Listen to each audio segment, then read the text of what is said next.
Welcome back to the deep dive. We've got some really fascinating source material today, sent in by you, our listener. It's a part of a text with a title that really makes you stop and think.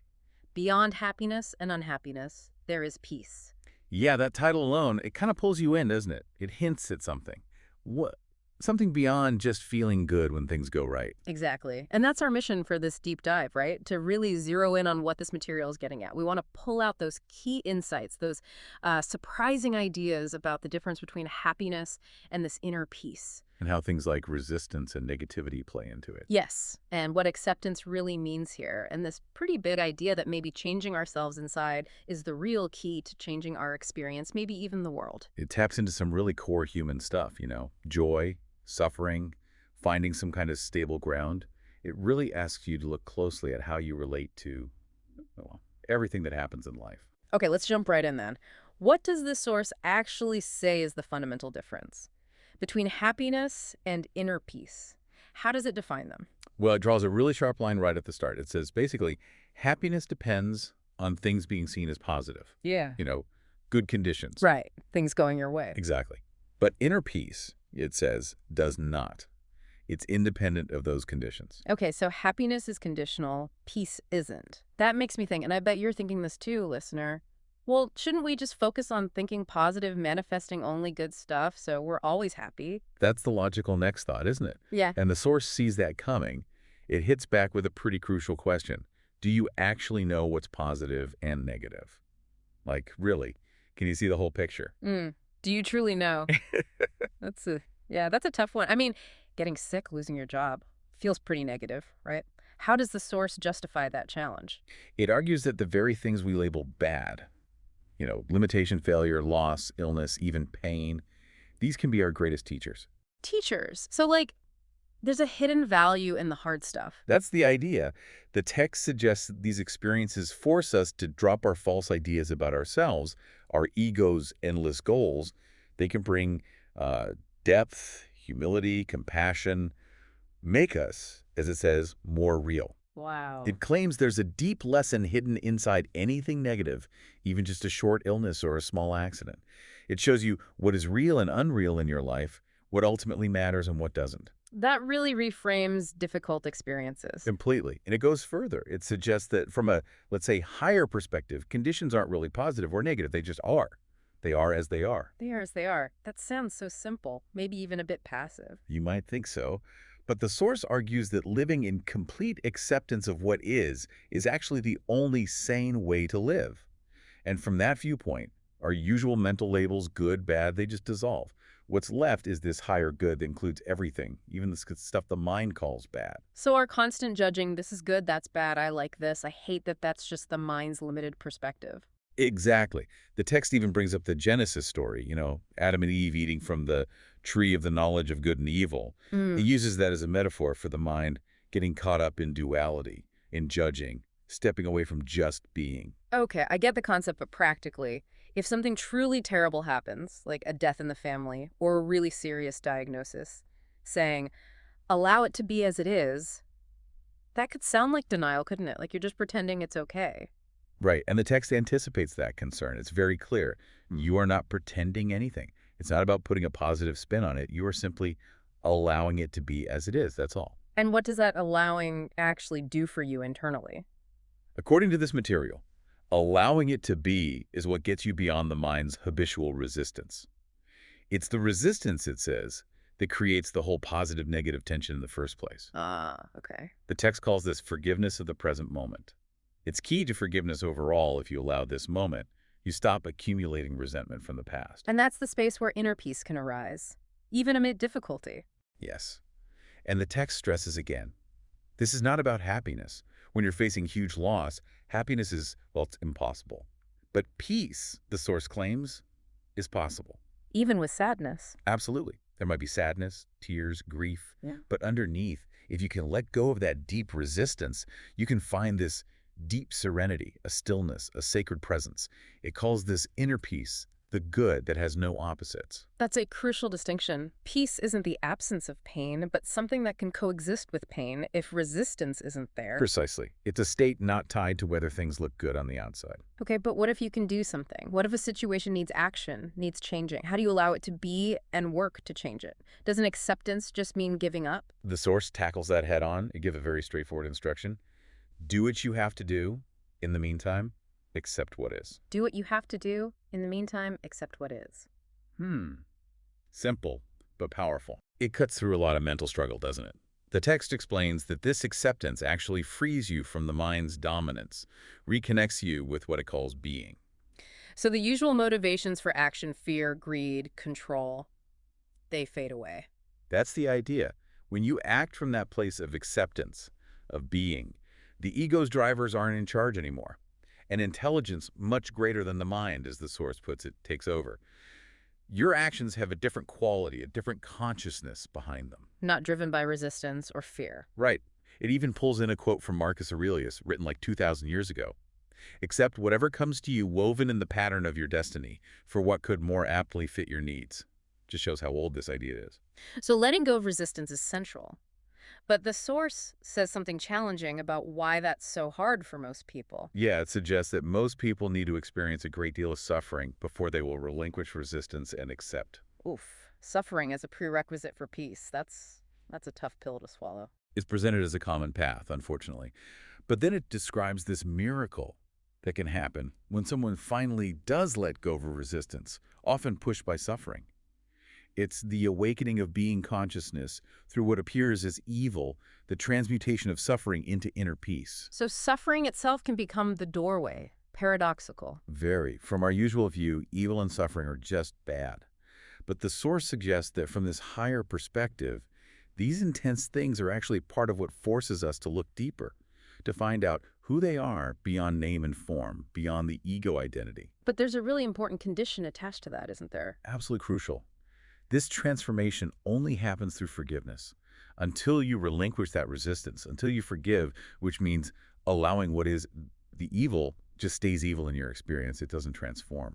Right, so forgiveness is the key mechanism, and the source defines forgiveness in a specific way here, not just about pardoning someone else. Exactly. It defines it as essentially meaning recognizing the insubstantiality of the past and allowing the present moment to be as it is. So it's less about saying what happened was okay, and more about letting go its power over you right now. Precisely. Freeing yourself in the present. And the text says, when you do that, this silent space of intense presence opens up inside you and even around you. And that inner state, Yeah. it affects things outwardly, how you relate to others. Profoundly, the source suggests, anyone who enters that field of consciousness is affected. It can help dissolve conflict, heal pain, push back unconsciousness in others, simply by you being and holding that frequency of intense presence. It's like your state of being radiates outward. Which flows perfectly into this idea the source brings up, the end of your personal life drama. Yes.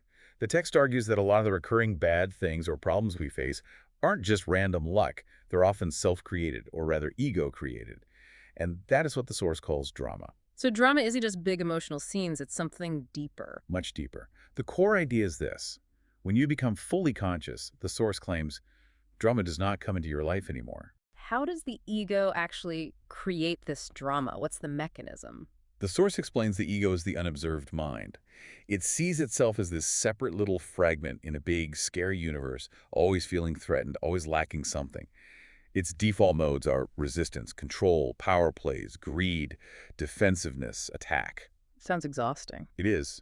The text is blunt. The ego itself is the problem. And when these egos clash, that's when we see the obvious drama arguments, fights, power struggles. Exactly. Conflict in relationships and groups, emotional or physical violence.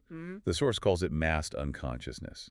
It even suggests that the ego's constant internal resistance creates energy blockages that can contribute to physical illness. When you disidentify from the mind, connect with being, you stop feeding that whole cycle. But it also says you can create drama all by yourself, even when you're alone. Oh, absolutely. Feeling sorry for yourself, nursing guilt, constant anxiety, those are internal dramas. The text points out that anytime you're lost in the past or future, obsessing over what was or what might be, you're creating psychological time.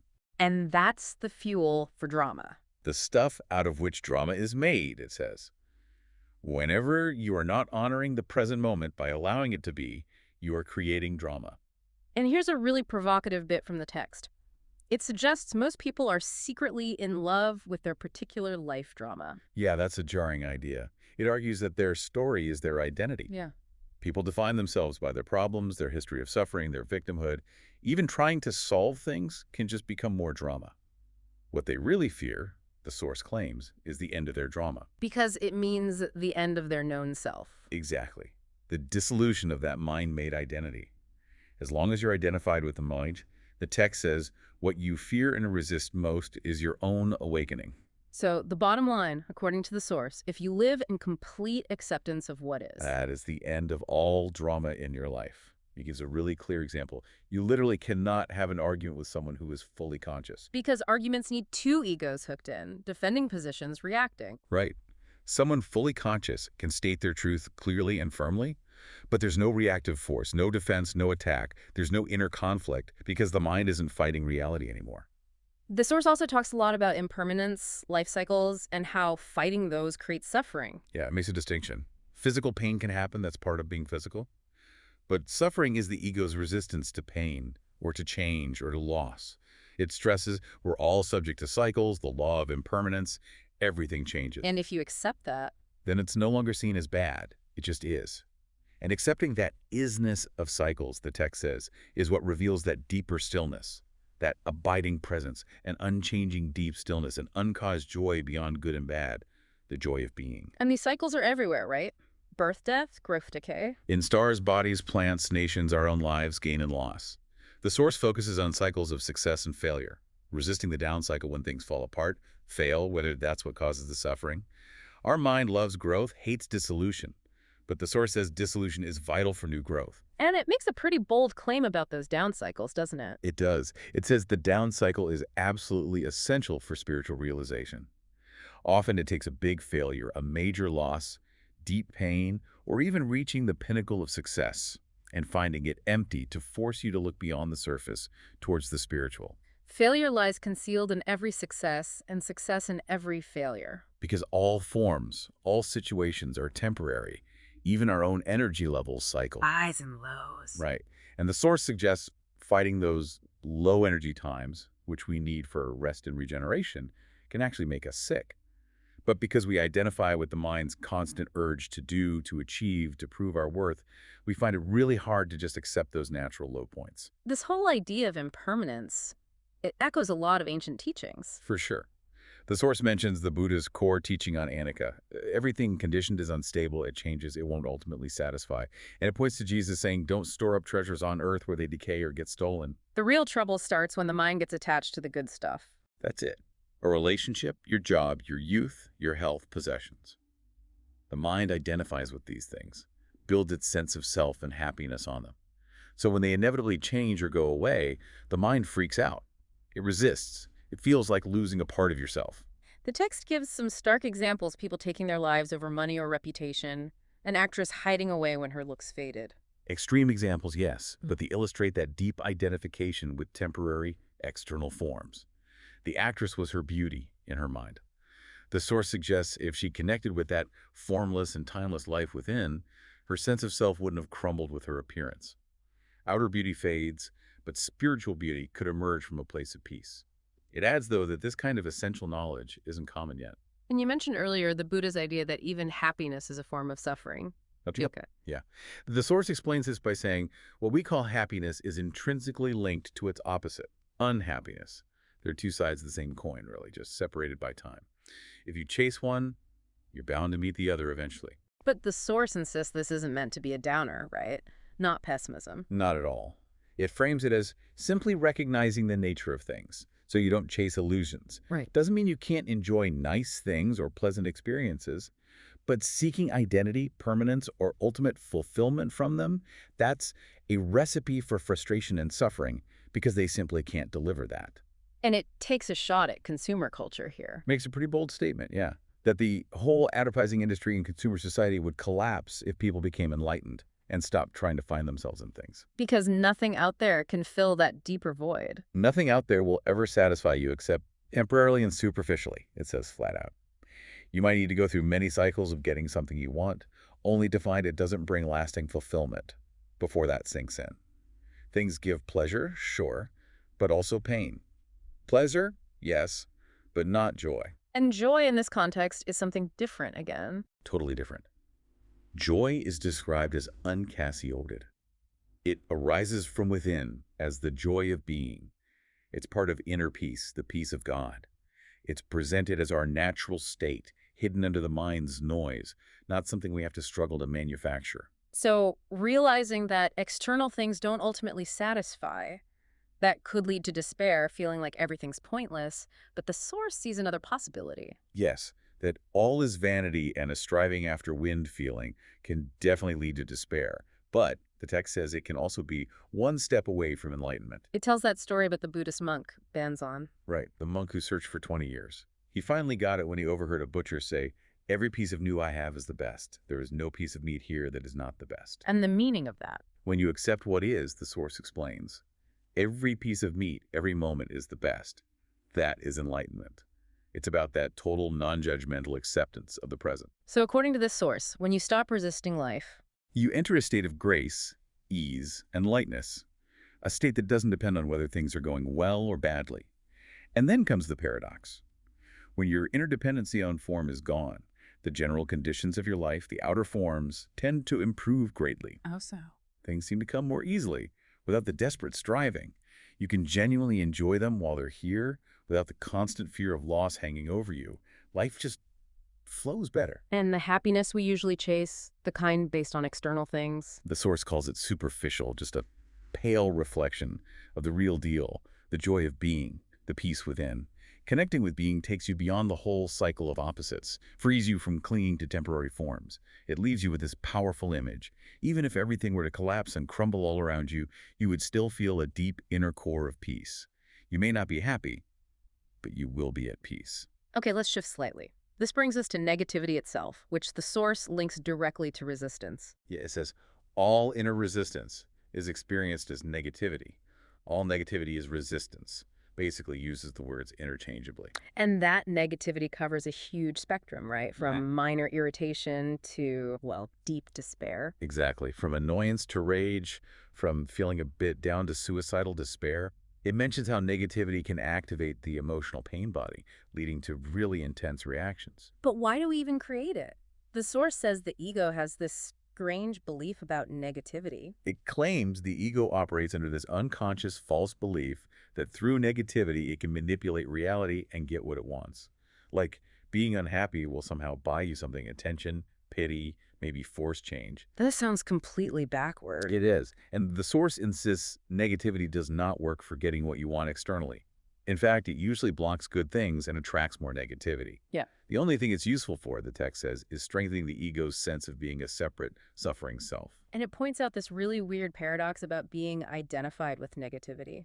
Yeah, it's like once you identify as being depressed or angry or hard done by, part of you doesn't want to let it go, even unconsciously. Positive change feels like a threat to your identity. So you might ignore good things, deny them, even sabotage them. The source just calls it insane.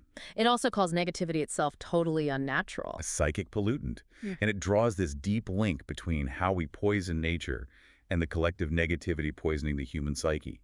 Only humans seem to sustain this kind of negativity, just like only humans systematically destroy their environment. The source asks that great question. Ever seen an unhappy flower? A stressed tree? A depressed dolphin? A cat that can't relax? It's a striking comparison. Animals close to humans might pick up some of our insanity, but naturally they just are. They exist in the now. So we should learn from them. That's the invitation. Watch a plant or animal. Let it teach you acceptance, surrender to the now. Teach you integrity, being whole, just being what you are. How to live, how to die, without making it a mental problem. There's that simple story about the ducks, too. Right. They fight for a second, then shake it off. Literally, flap their wings, release the energy, and swim away peacefully. Done. Over. Natural wisdom, the source calls it. Easy for them, it suggests, because they don't have minds constantly replaying the past and building identities around grievances. Okay, but hold on. Sometimes negative feelings do seem like valid signals, right? Like maybe depression is telling you something really is wrong with your life situation. The source actually agrees with that. Recurring negative emotions or even illnesses can be messages. They can force you to look at your life, maybe make some changes. But just changing the outside situation isn't the whole story. No, the source is adamant. Any outer changes are ultimately only cosmetic unless they arise out of a change in your level of consciousness. And that change in consciousness means getting more present. Exactly, becoming more present. The text suggests that if you reach a certain level of presence, you don't actually need negativity to tell you things anymore. But it says, while negativity is arising, use it. Use it as a kind of signal that reminds you to be more present. So don't fight the negativity, but use it like an alarm bell. Pretty much. How do you stop it? By being fully present. But it acknowledges that continuous presence is tough for most of us. So when negativity pops up, don't beat yourself up about it. No, treat it as a helpful reminder. Wake up. Get out of your mind. Be present. It mentions Aldous Huxley's novel Island, where they train parrots to just squawk, "Attention, here and now. Attention, here and now." Like a little mindfulness reminder. Exactly. So treat any negativity, even tiny irritations, like that voice saying, "Attention, here and now. Wake up. Acknowledge it. Don't let it build up unnoticed." Then you have two choices, according to the text. Okay, what are the... One, if you realize it's pointless, just drop it. Let it go completely. Two, if you can't just drop it, then accept that it is there and take your attention into the feeling. Observe it non-judgmentally. The source also offers another technique, this idea of becoming transparent. Yeah, this is a fascinating practice. Imagine yourself becoming transparent, like having no solid wall inside for things to hit against. So if there's annoying noise, like a dog barking nonstop, Instead of feeling that inner wall of resistance getting hammered, you imagine the sound just passing right through you. No impact. It suggests practicing with small annoyances, first traffic, alarms, kids screaming, just let it flow through. and you can do this with difficult people too, Yeah. someone being rude or critical. Yes, instead of that instant unconscious reaction, lashing out, shutting down, getting defensive, you visualize their words or energy passing right through you. Offer no resistance. Hmm. It's like there is nobody there to get hurt anymore. And that, again, is seen as a form of forgiveness. Exactly. In doing that, you become invulnerable, the source says. You can still address the behavior if needed, say that's not acceptable, but they no longer control your inner state. You stay in your power. The resistance pattern is the same, it notes, whether it's a barking dog or losing your house. Okay, but what about someone listening who's thinking, look, I've tried all this stuff, meditation, workshops, reading the books, trying non-resistance, and I'm still not finding that deep, lasting peace. What am I doing wrong? What else is there? The source has a very direct, maybe even challenging answer for that. It says, you are still seeking outside, and you cannot get out of the seeking mode. You're always looking for the next thing, the next technique, the next effort that will finally get you peace. So the advice is actually stop trying to find peace. That's exactly it. Don't look for peace. Don't look for any other state than the one you are in now. All that seeking, the text argues, just creates more inner conflict and unconscious resistance. So what do you do? The crucial step, the source suggests, is forgive yourself for not being at peace. Wow. Accept the lack of peace. Yes, and that is the miracle. The moment you completely accept your non-peace becomes transmuted into peace. Anything you accept fully will get you there, will take you into peace. It calls this the miracle of surrender. That totally flips the usual approach of trying to fight or fix the feeling of non-peace. It's about fully allowing what is, even if what is feels like a lack of peace. Peace is found in the acceptance, not as a result of changing the feeling. The source connects this to symbolic teachings like turn the other cheek, interpreting it as being about inner non-resistance, not just outer action. And it brings back that Banzan story, the monk and the butcher. Right. Banzan, enlightened after hearing the butcher say, every piece of new I have is the best. Because When you accept what is, the source explains, every piece of meat, every moment is the best. That is enlightenment. That total embrace of the present reality dissolves the mind's resistance. And moving beyond the mind's judgments, the source says, also leads to a deeper compassion. Yeah, it uses the analogy of a deep lake. The surface might be choppy, outer life, but the depths remain still. When you're connected to that depth, abiding and being, your inner peace isn't shaken by the surface conditions. But doesn't that make you kind of detached, maybe remote from others and their problems? On the contrary, the source insists, it argues that it's being unaware of being that keeps us from truly connecting with others. Our mind just likes or dislikes their outer shell body, personality. Real relationship, it says, happens at the level of being. Seeing beyond the surface personality. Yes. When you connect from being, their outer form is just a screen. You sense their deeper reality through your own. So when you encounter suffering or unconsciousness in someone else, if you stay present, connected to being, you can look past their ego identity and feel their underlying radiant and pure being. At that level, suffering is seen as an illusion caused by identifying with form. And is that where compassion comes in? Compassion, as defined here, is the awareness of a deep bond between yourself and all creatures. And it has two key aspects, according to the text. Insights. Okay, what's the first? Shared mortality. The source actually suggests meditating on death, die before you die, realizing that physically everyone, including yourself, will eventually become dust. Nothing at all. That sounds pretty bleak. It's presented not as negative, but as sobering, humbling fact. It erases superficial differences and pride, highlights our fundamental equality on the physical plane. Okay, but that's just one side. What's the other? The other side is shared eternal nature. Realizing your own deathless dimension, your true nature beyond form. And through that realization, you recognize the same immortal essence in every other creature. So true compassion holds both of these together. Exactly. It merges the sadness or empathy for the suffering and transience of form with the underlying joy of eternal being beyond form. This blend transmutes into deep inner peace, the peace of God, which the source says has real healing power. It notes this balanced compassion is rare. Often we just have empathy, which is only half the equation. This ties into an even bigger idea in the text about the world itself being a reflection of our consciousness. What about things like physical immortality, which some spiritual paths talk about? The source directly challenges that. It doesn't say the body dies because we believe in death. It says the body seems to exist because we believe in death. Body and death are two parts of the same illusion, created by the ego's consciousness of separation and vulnerability. So the body itself is an illusion. An incredible misperception of who we really are. But crucially, it's also our only point of access to our true nature. Like seeing an angel but thinking it's just a stone statue, you don't look away. You adjust your perception to see what's truly there. But animals die, and they don't have human egos or believe in death. How does that fit? This reinforces the core point. Your perception of the world is a reflection of your state of consciousness. There isn't one fixed objective world out there. Moment to moment, your consciousness creates the world that you inhabit. That sounds a bit like quantum physics, the observer affecting the observed. The source definitely implies at unity. If your consciousness is dominated by fear and separation, you perceive a world that reflects that struggle, death, conflict.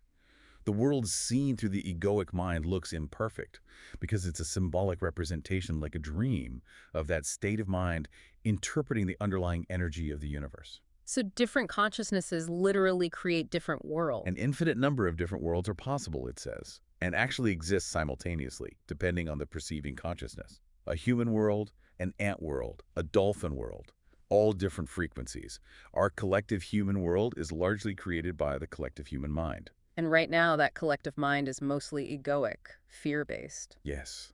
Our shared reality reflects that fear, that heavy layer of negativity in the collective psyche. But the source holds out a vision for change, right? A hopeful one. Absolutely. It suggests that when enough humans wake up from the egoic delusion, this inner shift will transform all of creation. You will literally inhabit a new world, a shift in planetary consciousness. It mentions Buddhist ideas of all nature becoming enlightened, St. Paul saying creation awaits humanity's redemption. What's being born then? A new consciousness, and, as its inevitable reflection, a new world, echoing that biblical idea of a new heaven and new earth. But then comes a really crucial warning. Don't mix up cause and effect. Yes, this is vital. Your primary job, it says, is not to save the world by fixing the outer problems first. Your primary task is the inner one, to awaken out of identification with form. And when that inner awakening happens, You're no longer bound to this ego-dominated reality. You feel connected to the unmanifested, the timeless dimension, and you're free from clinging to the world of form. You can enjoy things without fear or craving because you're rooted in something infinitely greater. it puts it so strongly. In a way, you then don't need the world anymore. You don't even need it to be different from the way it is. It's a state of incredible freedom. And the source insists it is only from this place of inner transcendence that you actually start making a real difference in creating a better world. The inner shift has to come first. Only those who have transcended the world can bring about a better world. Which brings us right back to the idea that our real influence comes from our state of being. Exactly. Primarily not on doing, but on being. How does that work practically? The text suggests everyone you meet is touched by your presence and affected by the peace that you emanate. If people around you are caught in unconsciousness, you don't react. So you don't feed it, you don't give it reality.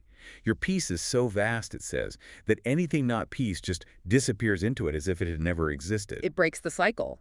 Breaks the karmic cycle of action and reaction. Even nature responds. You teach through being, through demonstrating the peace of God. You become a light of the world by tackling suffering at its root cause, unconsciousness. But does that mean you can't take action or teach through words or deeds? No, not at all. You can still point things out, help others see their patterns, but the Source maintains who you are is always a more vital teaching and a more powerful transformer of the world than what you say, and more essential even than what you do.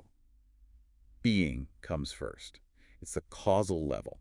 So compassion can involve direct action, like helping someone in need. Of course, giving bread to the hungry is noble, the Source agrees, but even in that act, what really matters is this moment of shared being, of which the bread is only a symbol. A deep healing takes place within it. In that moment, there is no giver, no receiver. The consciousness behind the act is key. So if all the world's problems stem from unconsciousness, why shouldn't we just pour all our energy into fighting those problems directly? Poverty, violence, injustice. The Source is unwavering here. All evils are the effect of unconsciousness. You can soothe the effects, but you cannot eliminate them unless you eliminate their cause. Real change starts within consciousness, not without. So if you are called to work on those outer issues. It's valuable work, but the Source warns. Remember not to focus exclusively on the outer. Otherwise, you will encounter frustration and despair. Without a shift in consciousness, world suffering is a bottomless pit. Your compassion needs that balanced empathy for the suffering, plus the deeper realization of the eternal nature of all life and the ultimate illusion of all pain. Let peace infuse your actions. Work on both cause and effect. And if you're part of a movement trying to change things, fighting against harmful systems. There's a strong caution. Just as you cannot fight the darkness, so you cannot fight unconsciousness. Trying to fight it, it says, just reinforces the opposition, creates an enemy, and risks pulling you into unconsciousness. Like love your enemies, meaning don't have enemies in the first place. Precisely. Instead of fighting, it suggests things like raising awareness, sharing information, maybe practicing passive resistance. But the absolute key is your inner state while doing it. Yes. Make sure that you carry no resistance within, no hatred, no negativity. Stay present, stay aware.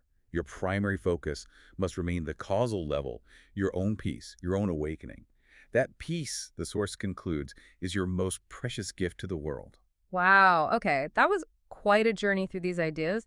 We've really dug into that difference between happiness that depends on conditions and this deeper unconditional peace. We looked at resistance, negativity, how they're self-created blocks. The power of just accepting what is, letting go of the drama. Right, and the wisdom hidden in impermanence, in life's ups and downs, the ego fighting reality, and ultimately this really radical idea that changing the world starts with changing our own consciousness. It really does challenge how we usually think about finding fulfillment or making things better, doesn't it? The idea that our biggest impact comes from our state of being, that's a huge shift. And some genuinely surprising points: suffering as a potential teacher, negativity strengthening the ego instead of solving things, animals getting presents better than us. And that trying to fight unconsciousness just drags you down into it. Yeah, and that paradox, accepting your lack of peace is the way to peace. It just turns everything upside down. Completely. So hopefully for you listening, this deep dive sparked some aha moments, maybe some practical things to try, like using negativity as that wake-up call or playing with that idea of transparency. It's definitely a perspective that pushes back against conventional thinking about happiness, problems, and how we create change. Which leaves us with a final thought to chew on, really, building on all this. If it's true, as this source suggests, that real, lasting change in the world can only come from a transformation in human consciousness, what does that imply about where you might best focus your energy, both for your own life and for contributing to the world around you? Is cultivating that inner state actually the most powerful action you could take? That's a powerful question indeed. Thanks so much for sending in the source material, listener, and for joining us on this deep dive.